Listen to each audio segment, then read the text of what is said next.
James Brrraains A Head-Banging Life here with another track by track. We're looking at Funeral for a Friend's Casually Dressed and Deep in Conversation. A slog of a title. I find that really... Why? It's a title. I just find it a bit... Yeah. What? From the start, I just don't like... So you right, let's get this out of you. You've gone into this with a little bit of negativity, haven't you? Because I've never enjoyed that kind of band or Funeral for a Friend ever, really. But you listen to a lot of modern post-hardcore. What's wrong with this? I thought that's post-hardcore. It bloody is. It's to got loads. elements I don't of... listen It's to got loads. It's not my fact. Like, I mean, what bands do I count now that I listen to? I don't really know much post-hardcore. Okay, Really? well, I think you might surprise yourself. I think this was an early, really take on it. I put it. It's way more on a sort of like post-hardcore kind of style than it is, say, pop punk and stuff like that. It's more pop punk. That's crazy. It is heavier than that. That's crazy. We're already in dispute over this. So it was released on the 13th of October 2003. This is a big deal album to me, particularly certain songs in it. This was one of my youth. I enjoyed Funeral for a Friend. I've enjoyed Funeral for a Friend throughout most of their career. I wouldn't put them up there as like a band I love, because I don't love enough of their stuff. Yeah. But I like them and I like them. Yeah. You know, so it's a kind of a big deal to me. And what a start it is with Rookie of the Year. Such a great start. This was a very special song when I was younger and really helped me get into them. The broken rhythm, the stylish switches, the chunky riffs and post-hardcore melodies. Huge fan of Rookie of the Year.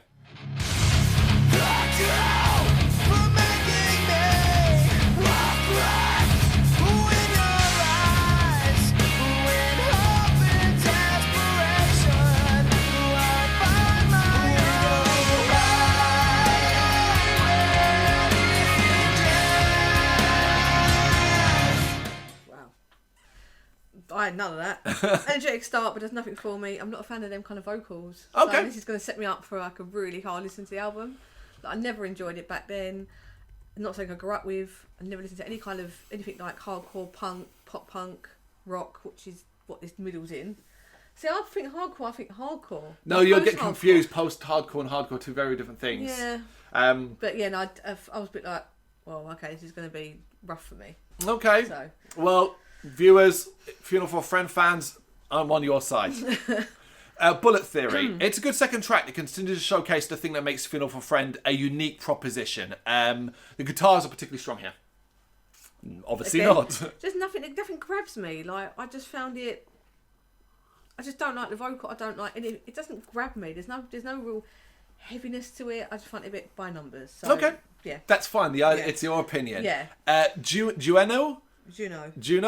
Not too hot for this one, but it is quite catchy, so that kind of works in its favour. It's a track that definitely leans more towards the poppier side of the band's music. I can acknowledge that. Yeah, I've heard it played a lot in clubs. Oh, really? This is one this is like the one I know the most, this song. So I think it was a single. Must have been a single. Probably on Kerrang or whatever, but definitely remember this one the most. Okay, all right.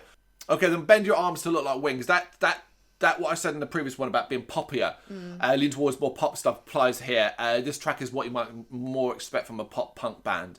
When you just said that at the start, I get it here. However, it is a super attractive listening, and the battling vocals do really well here. So what surprised me, we keep banging up the vocals, but you know it's contrasting constantly between almost, you know, that screechy, death metal style, the screamo, not. Death metal. All right. Scream if you want to do that. I hate that term for it. I think it's unfair. Yeah, it's and clean singing. Yeah, I don't like clean singing. I find that whiny. Wow. So.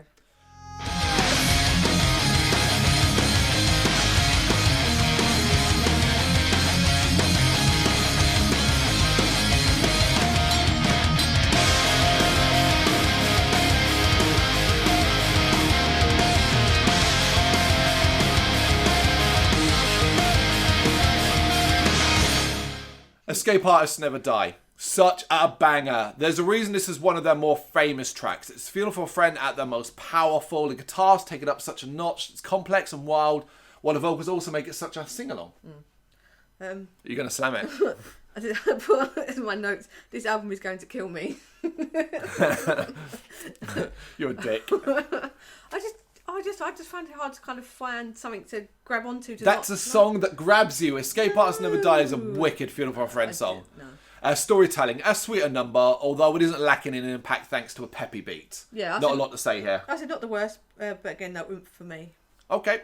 Moments Forever Faded. It's one of the more forgettable tracks on the album, in my opinion. Moodier than a lot of what is found with bursts of intensity. Yeah. But one of the more forgettable ones. It's one that when it came back up, I was like, oh shit, have I ever listened to this? Yeah. And re-listened to it, I still wasn't sure. Yeah. You know? Yeah, I put nice pace to it. I said it was okay. It's interesting. You're a little bit more positive about the stuff that aren't. Yeah. Because so we're about to hit a big one then. Let's see what she wrote here. She drove me to daytime television. It's my favourite Funeral for a Friend track. This is what I love about them. The blend of catchy rhythms, the blasts of metal, the time changes, the unusual shifts in directions.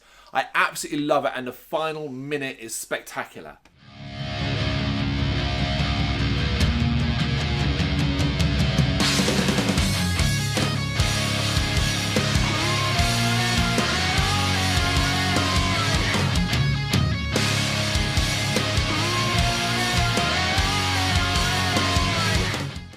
I remember there was that line, is it, and I'm nothing more. Mm-hmm. Then I didn't mind that bit, and again that just reminds me of Clubs because that was played quite a lot because that was a single as well. That was really it's one of the more popular songs. Yeah. But again, we'll go back to it again. That's insane. I love this song. Red is the New Black. It's hella rocking. I can headbang to this, and the guitars are generally cool sounding. Oh, I'll put lackluster, annoying screams. Yeah, we got very different opinions in this one. Never seen us so on opposite sides. Your Revolution is a joke. I love the mood of this one. It's dark and melodic, a nice change of pace. Hey, we agreed on something. I thought, nice track. I don't hate it, but it's very short. Yeah. Yeah, I was like, I enjoyed that, and that's the shortest one. But yeah, no, I did like the change of pace. Yeah, it is a nice change of pace at this stage, and it does work really, really well. Waking Up is a tough task to follow that, and the track struggles. Even if it is another good one, the bounce that makes up a major part of the album is present, and it's as fun as ever. It's basically a fine song, in my opinion. Like, that's all I've got. I put bland. Bland. Yeah. Such strong opinions, such useful feedback. Because nothing like the acoustic one was different, so that's what made it stand out in my head that I actually liked that one. But everything else was just so, no, I can't. I don't know if maybe having that as an album when you're growing up is such an important part. No, that doesn't. Right, I'm going to interrupt you. That's not how I work. I know that seems like an obvious thing, and there are times when nostalgia does come into it. But when I'm doing this, and say for reviews, because it's the review side of things, and this is ultimately a review too. Yeah. I am really, I swear, I'm not lying here. I am able to disconnect myself and acknowledge things as they are. Yeah. We are going to be doing a track by track by Sum 41. Yeah. And I will explain an opinion on that. Yeah. That's part based in both sides of things. Yeah. So it's not necessarily that. It's simply like, so when I listen to like Susie Draw Me to Daytime Television and all that, yes, I've got that, oh man, I used to love this. But it doesn't mean I'm still going to love it. Yeah. You know, it doesn't mean that. Yeah. It's like, okay, yeah, it was as a time, because remember, bear in mind, 2003, and I maybe heard this maybe around the same time, I can't quite remember, but it certainly was when I was young. How much has my music taste changed? Yeah. I was not listening to black metal in 2003. No. Do you see what I mean? So, you know, but anyway, get back on track. The final track, it's Novella. Strong riffs, strong vocals. It's a strong finish. I said the build up to the last section is good, and it goes out quite slow. That's what I liked about it, but again, nothing else really. So if you were to give this album a score out of 10, what would you give it? 3 out of 10. 3 out of 10? Yeah, man. That is shocking. You'd be torn apart on YouTube and stuff like that. Tear her apart in the comments. Just don't be mean. Oh, don't say that. No, it's just I never grew up listening to anything like that, and it's just nothing that ever sits in my head and that makes me. I don't enjoy it. So you couldn't really name your 3 favourite tracks? No. Really? No. Okay. Well, for me, the actual fan, of course, she drove me to daytime television.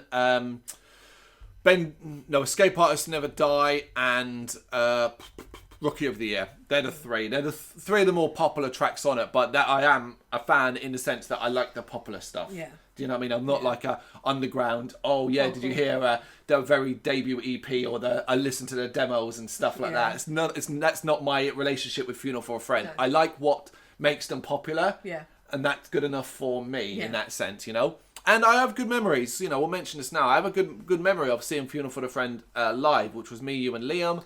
Yeah. Near Christmas at the Electric Ballroom, and they do an Into Oblivion reunion, which we will do that album. I might enjoy that more because I did enjoy that snow. The whole thing with the snow was pretty cool. So maybe you will, yeah. You know, and they played snow. Snow fell from the roof, the effect of snow and stuff like that. And obviously, you know, obviously not actual snow, but yeah, like, not like dry ice, but like I can't remember what they call it. What it was now. It's like snow. Yeah. It's like snow, but melts quickly and doesn't leave much water. That kind of stuff. And it was cool. I've got a strong memory of that. So I am glad that I saw Funeral for a Friend live before they call it quits and stuff like that. Yeah. So I have got that in the bag as well. There you go. Funeral for a Friend, casually dressed and deep in conversation. Let us know what you think in the comments. Thank you very much for watching. You can check us out on gbhbl.com as well as on Facebook, Instagram, Twitter and Tumblr. Go to Patreon and help us out over there. That's patreon.com/GBHBL, as well as Big Cartel, where you can find some of our merchandise. We have a podcast running on SoundCloud and Apple Podcasts. And of course, if you like this video, do us a favour, hit the subscribe button and help the channel grow. Games, horror and heavy metal. What else is life for?